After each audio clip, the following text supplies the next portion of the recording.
अगर आप सही हो तो लड़ने के लिए तैयार रहो, और लड़ना तो पड़ेगा। यही तो भगवत गीता का सार है कि ये जो दुनिया है ये खराब उन लोगों की वजह से नहीं है जो कुछ गलत करते हैं। जो सही लोग जो कुछ सही कर सकते हैं और वो नहीं कर रहे हैं, डर करके बैठे हुए हैं, उनकी वजह से ये दुनिया प्रॉब्लम में है। अगर वो सब लोग खड़े हो जाएं और अपनी आवाज उठाएं तो उन लोगों में इतना दम नहीं है कि वो कुछ गलत कर पाएं, क्योंकि जो गलत कर रहा होता है उसको अंदर से पता होता है।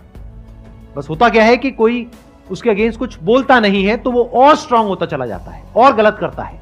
लेकिन अगर कुछ लोग बोलने लग जाए बिना इस डर के कि जो मासेस हैं वो आकर के हमको कुछ बोलेंगे, तो बोलते हैं तो बोलने दो ना, डरना क्या है अगर आप सही हो तो इसका सबसे पहला स्टेप क्या है, आपको पता होना चाहिए अंदर से कि सही क्या है और गलत क्या है। आपके स्टैंड पॉइंट से नहीं, from the stand point of everyone.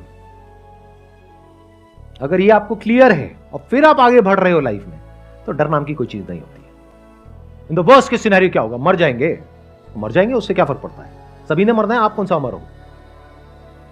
But हां, इसका मतलब यह नहीं है कि आप जा करके बिना बात के किसी से लड़ रहे हो।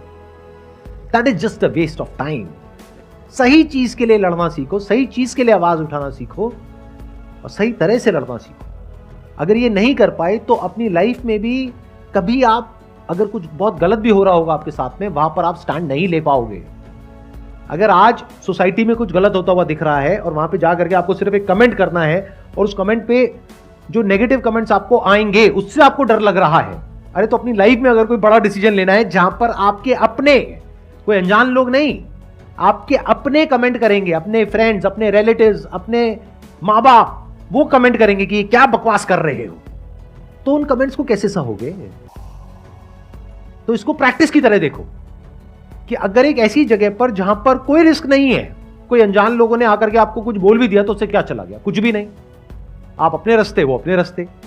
अगर यहीं पे आप स्टैंड नहीं ले पा रहे हो, यहीं पे आपको डर लग रहा है, तो कल को अपनी लाइफ के लिए अगर स्टैंड लेने की बारी आएगी, मान लो आप किसी ऑफिस में जॉब करते हो, वहां पर कुछ गलत हो रहा है और वहां पर बोलने की बारी आएगी जहां पे बाकी के सारे इंप्लॉइज कह रहे हैं चुप रहो, बॉस कह रहा है चुप रहो, और आपको पता है कि आपकी नौकरी जा सकती है, तो क्या कभी कुछ बोलोगे।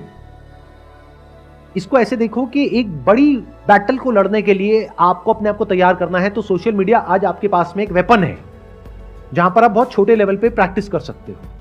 सही और गलत के बीच के फर्क को समझो और जहां पर कुछ गलत होता हुआ दिख रहा है वहां पर अपनी आवाज उठाओ, बोलो, तो धीरे धीरे आपकी आदत बन जाएगी।